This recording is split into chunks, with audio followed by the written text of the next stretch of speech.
The 2025-2026 season is over around Europe, so let's break down everything that happened this weekend and where we stand in the final tables on this episode 138 of the No Business Soccer Podcast. So, without further ado, let's dig in.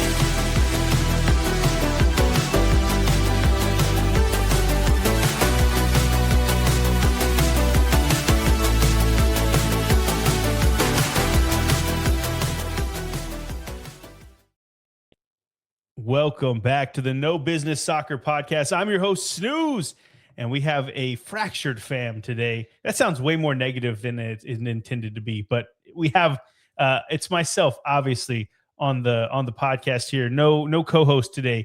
Yuri couldn't make it. Vic is over there hanging out in Mexico. Actually, he's back now, but he's on his way back. You know, you don't want to work as soon as you get back from a vacation. My boy was just sipping some, not Tahitis, what are they called? Margaritas, with his toes in the sand. So we have our boy Brainiac J-Fam on the ones and twos. Danny P is out there doing his thing too. So we're trying to keep it all together and give you all this information because, guys, we have the end of the season. We have so much to talk about in La Liga, in Serie A, and in the Premier League. We also have some updates from Germany coming here in just a moment. So much to talk about. Where the tables stand at the end of all of this madness.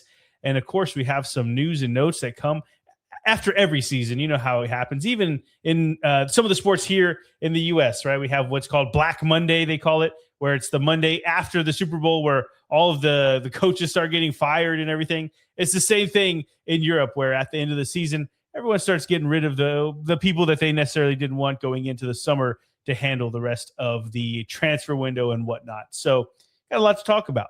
So without further ado, I think we first need to start. Let's go to Germany. Let's go to the Bundesliga.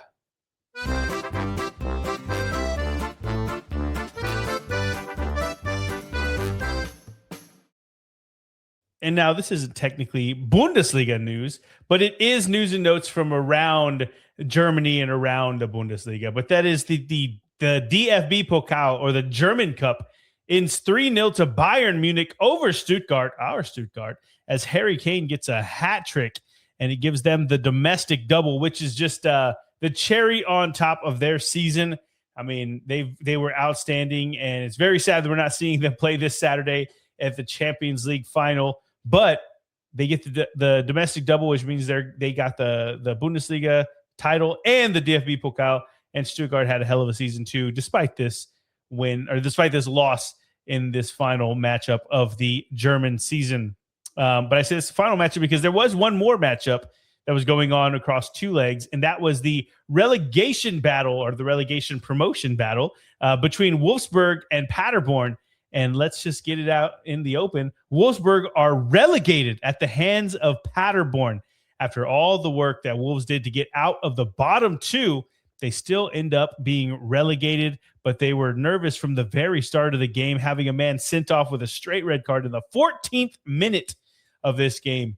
That's not a good start, but it was an extra time winner for Paderborn that sends them through to the Bundesliga. And prior to this win by Paderborn after the defeat Wolfsburg, the relegation promotion playoff, the last time that the second-tier team beat the Bundesliga team was way back in 2019 when Union Berlin beat our Stuttgart, actually. And so this isn't like it happens all the time. I mean, what is this?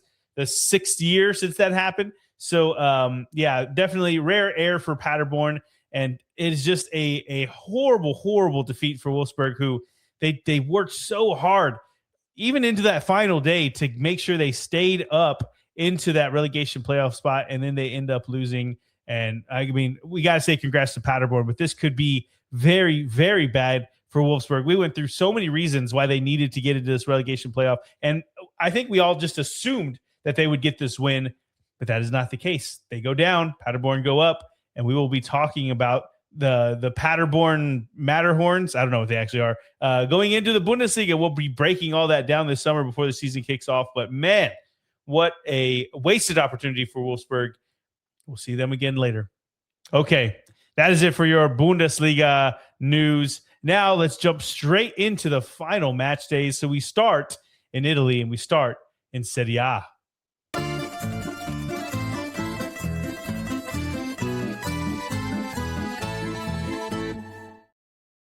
And we start with some news and notes from around Serie A. And the first piece of news is the worst kept secret in Italy. And that's that. Oh, sorry, I bumped into my desk right here.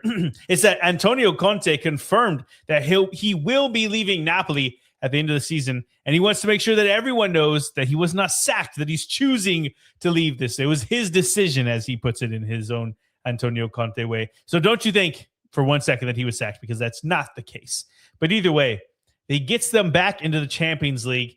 He gets them for a second straight time. He wins the title in his first season. I mean, he's leaving, I would say, on a high for Napoli. Yeah, maybe they wanted to win the Scudetto twice in a row, but that's always hard to do. You're not going to get too many Juves where they won it, like, what was it, 19 times in a row, something like that.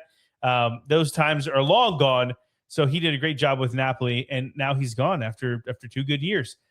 But the question remains, where is he going? Where is he off to? Why doesn't he want to stick around with this team that he's created and made into a powerhouse somewhat in Italian football?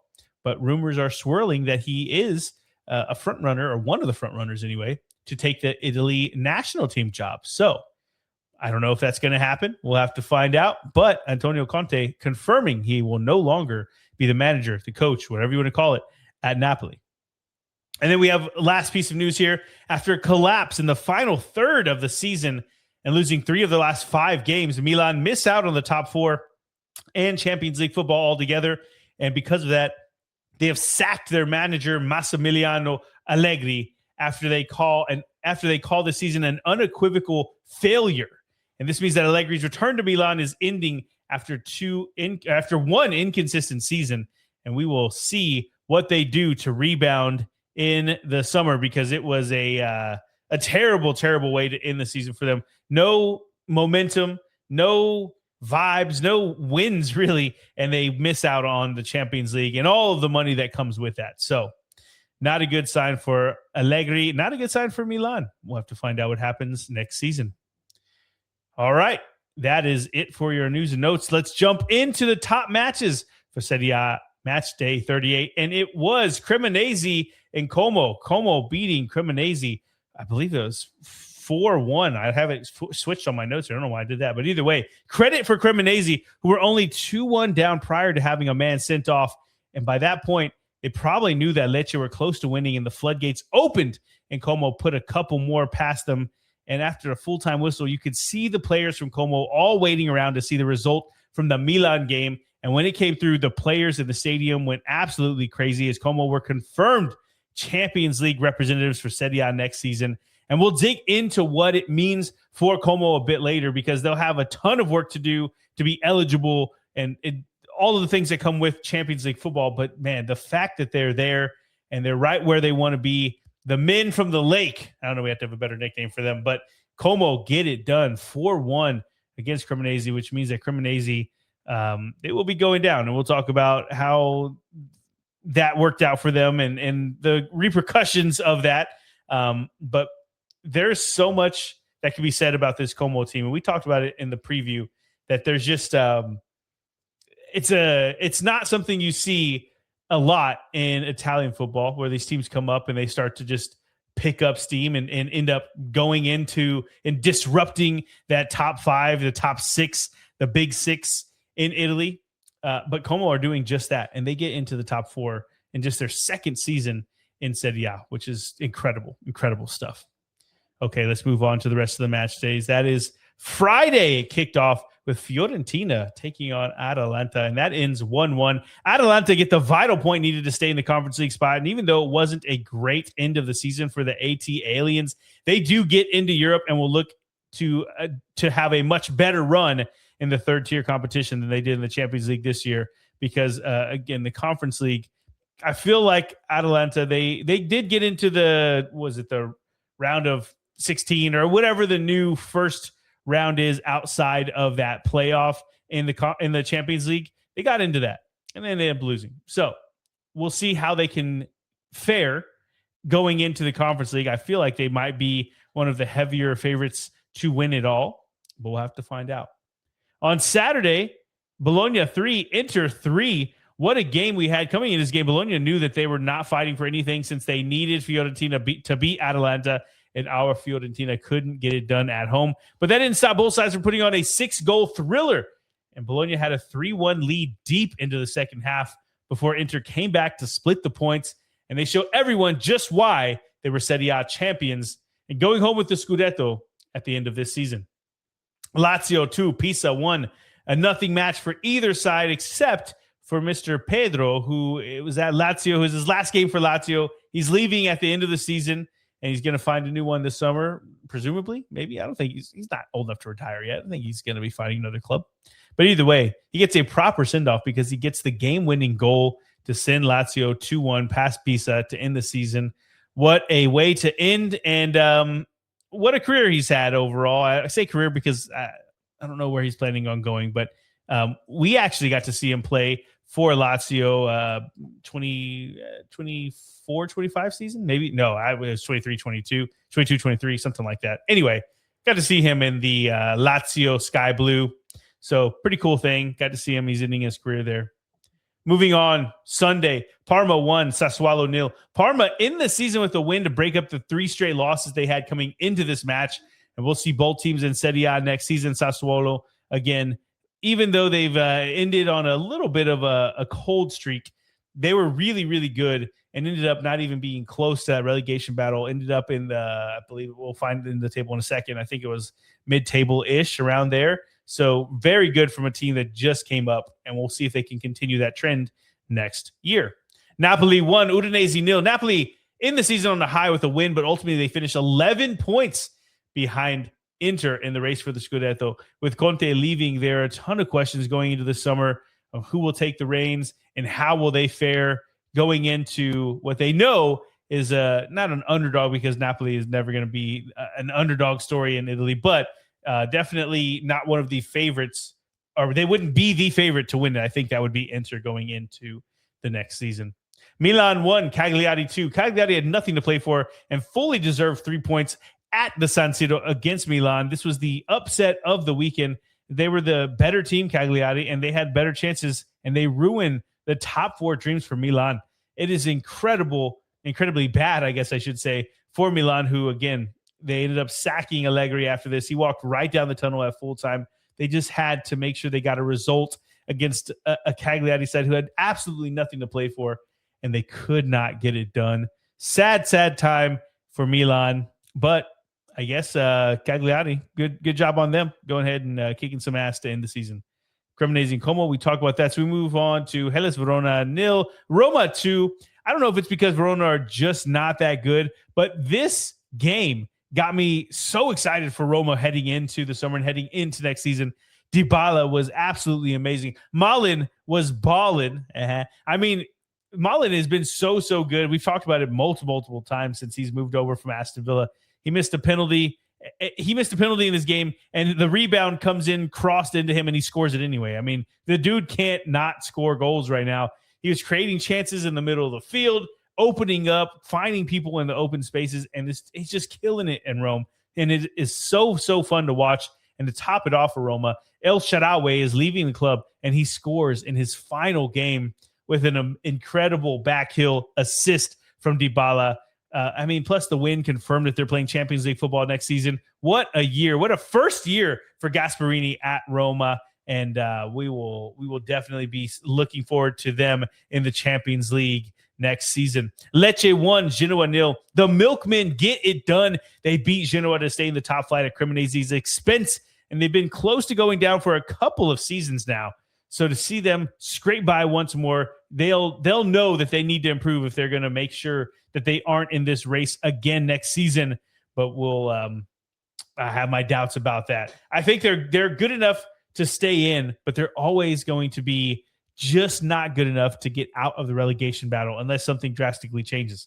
I thought this was it. I thought they were going to be down this season, and it looks like Cremonese came up a little bit short, but Lecce get that win against Genoa, against De Rossi's men, and they are staying up for at least one more season. And the game that ended it all, well, not really, I think they were played all the same time, but Torino 2, Juve 2. We mentioned in the preview that even though Torino had nothing to play for in this match, they would absolutely love to spoil their neighbors' chances of getting into the top 4. And they did just that by coming back from 2 goals down to split the points. Vlahovic put in a shift as he got a brace to do all he could to put Juve into the top 4, but Torino had that dog in them, and they end up getting it done and breaking the hearts of Juve in the process. 2-2 it ends in the Turin derby. Okay, that is it for your match day 38 in Serie A. So let's take a look at the final table of the season. This is where we ended, and this is where things will stand going into next season. So, of course, we knew that Inter was at top. We knew that Napoli was second, but it was really the 3-4 spot that they were fighting for, and that ends up going to Roma and Como. Como, what a great freaking story that is. So those are your top 4 teams going to the Champions League: Inter, Napoli, Roma, and Como. And then your Europa League teams are Milan and Juve, which, they will definitely be some of the favorites to win that. I know that it's usually the teams that are coming in from England, but because of the way that things shifted around and we have some new blood over there, I don't know if that will be the case. I think it might be Juve and Milan already favorites for the Europa League next season, but we got plenty of time to talk about that. Just know that they are the teams that are representing Italy in the Europa League. And then the final spot in Europe goes to Atalanta in 7th, and they will be in the Conference League. And then going to the bottom of the table, the 3 relegation teams, or the teams that were relegated this season, were Pisa and Verona, and the last one is Cremonese. We talked about how they just came up short, and it was a battle between them and Lecce ended up getting 4 points clear. So doesn't look close on paper, but it was a lot closer, and it came down to that final day. Cremonese needed a bit of a help, and they just didn't get that help. Pisa and Verona, we knew were down for a while, so they were definitely the worst teams in Serie A. But that is your 25-26 table in Serie A, and it's going to be fun. Looking forward to next season, the teams that are coming up. And with that, we will be taking this train right along because we got a lot to cover here, guys. We are going to Spain, which means we're going to La Liga.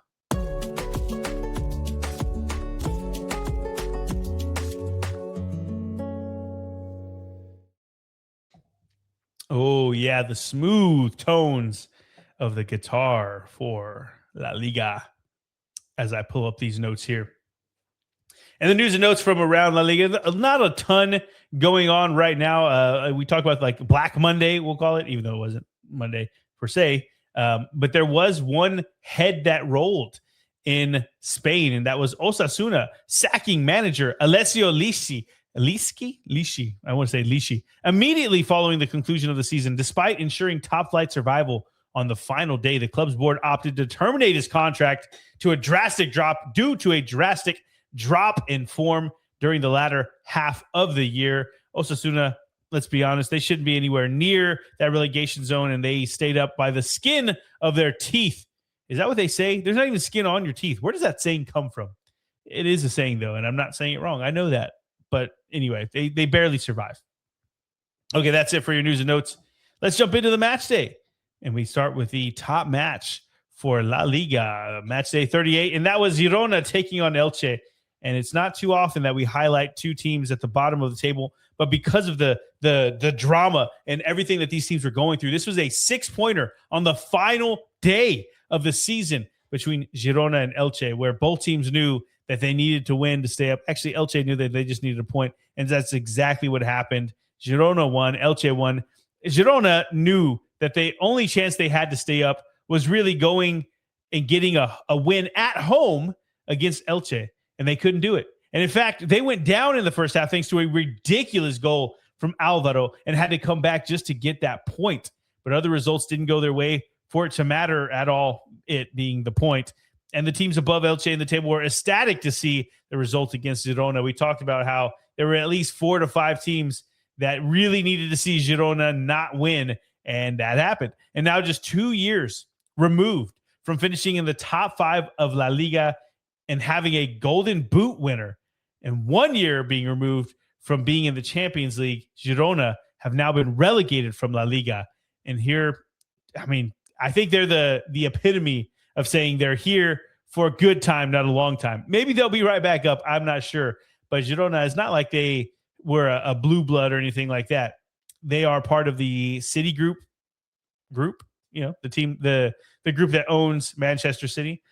And so they had a lot of players that were doing some good things. But at the end of that season, that magical run where they get into the Champions League, the next season they flamed out because they lost. The Golden Boot winner was Dovbyk, who went to Roma, who not even playing right now, which is crazy. And then they had Savinho, who ended up going to Manchester City, and he's not even playing right now. So, and it's just one thing after another. And they have a team full of people who've been playing in the biggest stages around Europe, but they just couldn't get it done, pull it together as a team, and they do go down. Okay, let's jump into the rest of the match day, which all happened on Saturday, and that started with Valencia 3, Barcelona 1. It was kind of a walkthrough for Barcelona. Obviously, they won everything they could, but Valencia did what they could to get into Europe. The only issue was that the teams they needed to lose, they won. So it's a good vibes finish to the season, but that's about it for Valencia. Betis 2, Levante 1. Betis get the win, but Levante survived, and that didn't seem like a possibility just a couple months ago. They did what they could, and they got some help to stay up. And Levante, after spending, I would say, 90% of the season in the bottom three, they end up getting out, and they are surviving and staying in La Liga in the 2026-27 season. Crazy to say. Real Madrid 4, Athletic Club 2. Both teams had nothing to play for, but they still went at it and put on a show for all of us to end the season. Mbappe, Bellingham, and Guruzeta, they all get goals, much-needed goals to end the season. And they'll be playing for their respective clubs in the World Cup. I don't think Guruzeta is, but Mbappe and Bellingham for sure. And we look forward to seeing if this is something that be continued in the World Cup here in the United States. I don't know where they're playing for sure, England and France, but going to be fun times regardless. Alaves 1, Rayo Vallecano 2. Rayo can't stop winning games, and they'll hope to take that momentum with them into their Conference League final against Crystal Palace this Wednesday. It's going to be fun times, and of course, I have a dang high school graduation to go to right as this game kicks off, so that'll be real fun to be able to watch this from my phone. Obviously, Crystal Palace are favorites. They've been the favorites since they made it into that Conference League back at this time last year. But I have a feeling that Rayo have the best chance. I didn't really have a feeling that Freiburg would get it done against Villa. It just felt like that Villa would be way too strong for them. But this one, I don't know, man. There's something crazy about Rayo that makes me think that maybe, just maybe, they can get it done against Oliver Glasner's Crystal Palace. And seeing them continue to win games in La Liga, they just have that mentality right now. And we'll see if they can get it done on Wednesday. If you're watching this, it would be today. We had a little holiday, Memorial Day, a lot of fun times. So we're a day short. We're a day late, I guess we're saying. Don't worry about it. Okay. Girona took on Elche. We talked about it. So we go on to Getafe 1, Osasuna 0. This game could be summed up by the scenes at full time where Getafe winning confirmed that they would be getting into the Conference League, and Girona drawing meant that Osasuna were safe. And so you had players from both teams on the pitch celebrating their separate accomplishments, and it just poured over to everyone jumping around and celebrating, both teams joining hands and skipping all around the pitch. Not literally, but you get my point. Pretty crazy to see because both sides ended up accomplishing what they came into this week trying to accomplish. Now, I would say that Getafe overachieved and Osasuna definitely underachieved. But either way, it was they got what they needed to go through. And now look at us. We're going to have a new team in La Liga, new teams hanging out in the Champions League and Serie A, new teams in the Prem. It's going to be a fun European season next year that Osasuna won't be part of. But they will be part of La Liga. All right, let's move it along to Celta Vigo 1, Sevilla 0. Sevilla needed a point to be sure, but it was a long shot for them to be relegated, even if they didn't get that point. And all the work they put in the past month and a half made it near impossible for them to go down. And even with 2 losses to close out the season, that's how it ended up turning out. They survive, and Celta get back into the Europa League. It was a good day for both sides. Sevilla don't want to be in this ever again, though, so they'll be hoping that their new ownership, along with Sergio Ramos, the legend that he is for Sevilla and for Real Madrid, that they do a little bit of tweaking here this summer, and they're not back into the situation next season. Mallorca 3, Real Oviedo 0.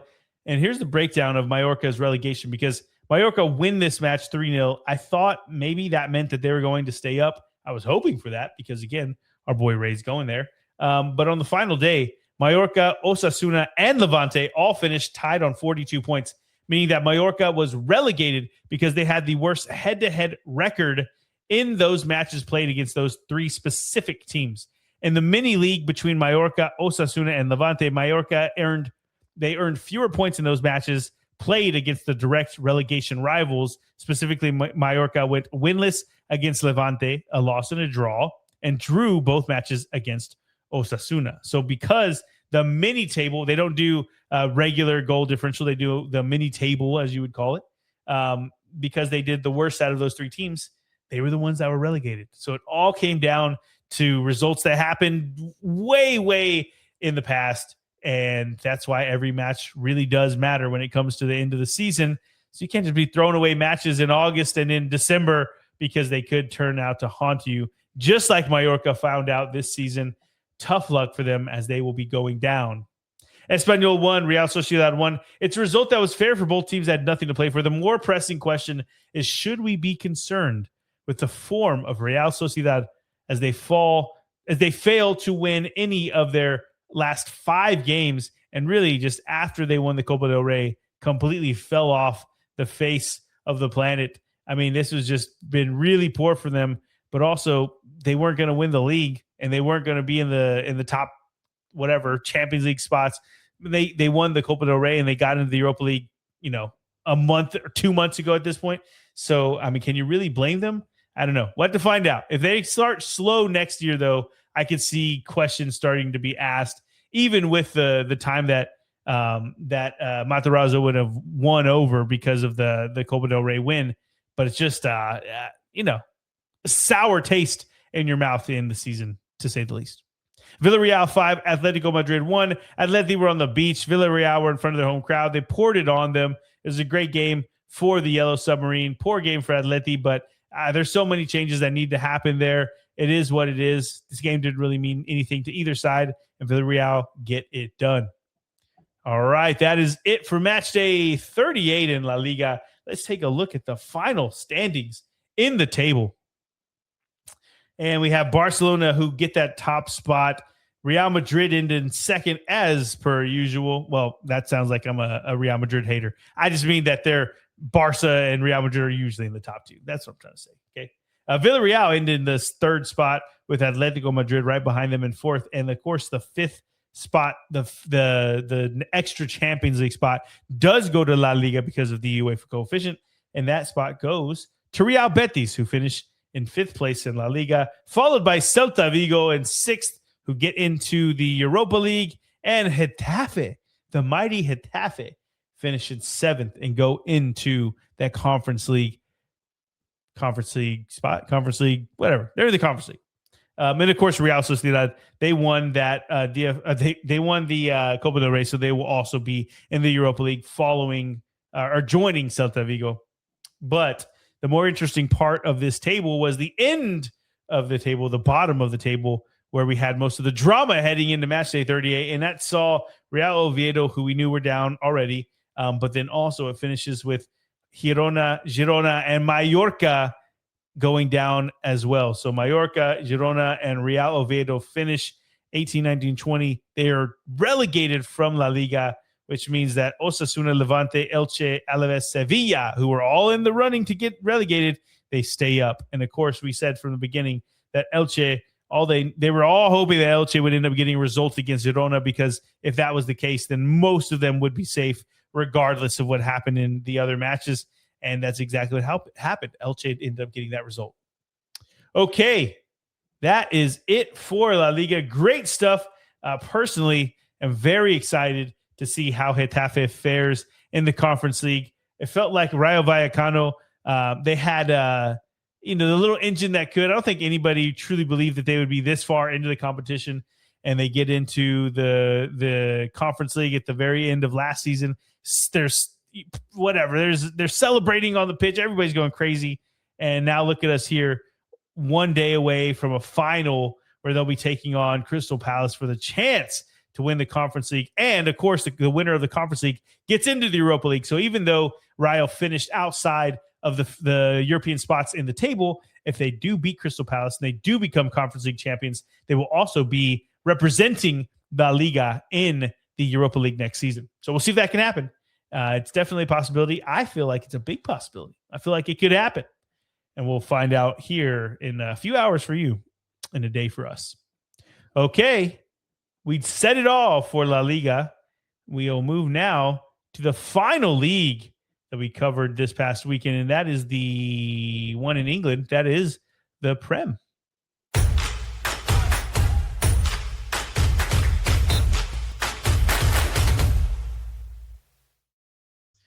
Oh, yeah. Here, you know what? One second. There we go. Much more comfortable now. And I remembered to turn the mute button back on. Whatever. You know what I'm talking about. There's a lot to talk about with the Prem because we were all over the place with the results that we needed to have and all the things that needed to happen in order for us to know what the table was going to look like. There was too much going on. It was pretty much every match was important, which isn't what we would say for most of the leagues around Europe. But just because of the parity that we had in the Prem, every match pretty much meant something to most teams. I think bar one match, maybe two. So let's get into it. Let's jump in to the matches from the final match day 38 in the Prem 25-26 season. Crazy, crazy stuff. One that I won't want to remember for a while, being a Spurs fan. And it all kicked off Sunday as Manchester City loses 1 to Aston Villa 2. And this was in Manchester. This is crazy times. This match was hilarious, though, because I figured that City would win in front of their home fans. I mean, that just makes sense. It's Pep's farewell. It's Bernardo Silva's farewell. There's so much changing, so much emotion, things going on. You just felt like, yeah, of course City are going to win this. And not to mention that the Europa League champions, Aston Villa, were just drunk a couple days prior to this match. And yet Villa put in a shift and get the win and get it done. And it was the reason why I said it's hilarious is because Aston Villa's players tweeted after the game, like, how did we just pull that off? How did that happen? I can't remember which one it was, but even he said, one of the players said that he doesn't want to hear anything about sports science and recovery because no one should have been able to play that game. And they did. And they're celebrating and they get the win over City on the road, which is just incredible stuff. They definitely played themselves sober against one of the best teams in the world and get the win and spoil Pep's going away party. Not really. That man's done enough. I don't even know if they really cared to win this game. It was just all emotions in front of their crowd. Okay. But that result did mean a lot for the other teams in the table as far as vying for their Champions League spots and Europa League spots. And we'll talk about that once we get to the table. So moving on, we have Brighton 0, Manchester United 3. Brighton get blown out at home to end the season with back-to-back losses. And even though they got into the Conference League next season, you can't help but feel that Fabian Herzler's job is on the line the way that the second half went for them. But it's all good vibes for United as Carrick seems, he might be confirmed at this point. I haven't seen anything they know that they're in talks, but there's nothing concrete saying that he is going to be the guy. But I'd be very, very surprised if he wasn't. And he gets another win to end the season. Fulham 2, Newcastle 0. This is one of those games that didn't have a lot writing on it. I said there's probably one or two of them in here. This is one of those. Fulham they want to win a game now because there's nothing on the line. It's usually how it happens. Fulham gets close enough to get into Europe, and then they end up just doing nothing and falling flat on their face. But they do get the 2-0 win over Newcastle. This game was just for funsies. There's nothing going on for either side. It doesn't look good for Newcastle, though, to end the season the way that they did. And we'll just have to find out what's going to happen with this team going into the summer. Spurs 1, Everton 0. Good Lord, can you believe it? Someone please explain to me, though, why Everton were trying so goddamn hard to win this game. This means nothing to them. They had nothing riding on it, but yet they continued to push, and like they would get the ball and recycle it so quick. And like, what are they trying to do? I have no idea. And also, can someone please explain to me how there was 9 minutes of stoppage time at the end of the 90? I mean, everything was going against Spurs, but they get the 1-0 win and they see them through and they get the 3 points. And it's an embarrassing season, to say the least, embarrassing. But this is not, we weren't celebrating this. This was not a lily white side of North London celebration. They're celebrating on the red side because they won the league, right? So we're not celebrating that we stayed up. It was more relief than anything. Spurs get that win. It's their first win, well, their second win at home for a long, long time. I believe it's just their third all season. It's just crazy, crazy how bad it was for Spurs, but they do end up getting that 1-0 win over Everton and staying in the league. And we'll talk about the team that went down instead here in a moment. Liverpool won, Brentford won. Liverpool knew that they needed at least a point to stay in the top 5, and they get it done. Fifth seems like they missed fifth. It seems like finishing there, they would miss their target. But really, if you're not winning the title, just getting into the Champions League should be the minimum requirement for a team like Liverpool, and they do just that. On the other end, though, Brentford were nearly there to get a place in Europe, but are just about beaten out of the top spot by Brighton, and Brentford end up losing out on those top 7, 8 spots. Can't remember which one it was, and they do not get into Europe. The other one that had nothing to do, like the Fulham and Newcastle, was Burnley and Wolves. It was 1-1, and it was bye-bye to both teams. El Crapico ended, El Elastico ended. Nothing else to really say. Nottingham Forest won, Bournemouth won. The Cherries knew they were in Europe already, but were hoping for an Aston Villa loss and a Liverpool win that would have seen them finish in the Champions League due to Aston Villa being in the 5th spot and the extra Champions League spot, like yada, yada. But they didn't hit that target. But top 6 in Europa League football next season is still a hell of an achievement for the Cherries as they go into next season with a lot of questions with Adonai Areola gone. Where's he going to go? We have Marco Rosa coming in to take over that Bournemouth job. I mean, a lot of players out, a lot of players in. It's going to be fun to see how this team sets up and what they do in the Europa League next season, because, man, I'm tired of seeing big teams. I mean, even, being a Spurs guy, seeing Spurs and seeing Villa win it, like that's just, put it this way. I don't know if the Cherries are going to be able to win it, but that makes it more fun in my eyes. Okay, let's move on. We have all year to talk about that. West Ham 3, Leeds 0. West Ham are relegated despite winning this match heavily. It's the first time in 15 years that they will go down. And to make it worse, 39 points is the second highest total by a relegated side ever in the Premier League era. Just all around shitty luck for the Hammers as they go down. And it doesn't feel like they were one of the worst teams in the league. I mean, looking at the players that they have, if you see their results, of course, they deserved it. But man, Spurs weren't much better. The only reason Spurs are getting over is because De Zerbi came in and had that magic oomph and ends up helping them get it over the line, because West Ham were nearly there a month ago and they just couldn't get the results. And ultimately, that's the problem. They just couldn't finish off games. They were there. The points were there for the taking, and they couldn't take them. Now, I was disappointed in Leeds as a Spurs supporter, because Leeds go out there and come back and fight hard against Spurs. And De Zerbi even said, yes, they'll be playing the same way against West Ham, I'm sure. And look at them just giving up and giving in, hoping that West Ham would stay up and relegate Spurs. And it didn't happen. Okay, get out of here. Sunderland 2, Chelsea 1. Turns out Chelsea just wanted to be dicks to Tottenham Hotspur, because they're playing their asses off in that game to deny their safety and drag it out to the last week. But then Chelsea go to the Stadium of Light the next week and they play like shit and fail to qualify for Europe altogether, helping the Black Cats to take their spot instead. It's an incredible achievement for a team that just promoted this season, and Sunderland to get into Europe. We've had so many years in a row where teams that went up went straight down, and now Sunderland have gone up and they get into Europe in their first try. Incredible stuff. And we'll have to break it down more in the summer and in times to come, because we'll have to dig into more about the struggles that they had. There's a whole documentary called Sunderland Till I Die about how shitty they were and how bad things had gotten since they were relegated from the Prem, I believe, all the way to the second tier, third tier. And now look at them. Their first time they go up to the Prem, they get into the Europa League, and hopefully they don't get stretched too thin, because that is a big, big requirement of the added fixtures in next season's schedule. But we'll figure that out next time. As I'm talking about, if you're Sunderland, you'll take that as it comes. For now, you're enjoying life, knowing that you're just accomplishing the impossible, it seems, and getting it done in the Stadium of Light. And the final game was Palace 1, Arsenal 2. Arsenal win their stupid trophy. They get the win. They win the league. Good for them. Another win. But we knew that for a while now. Arsenal, they get it done.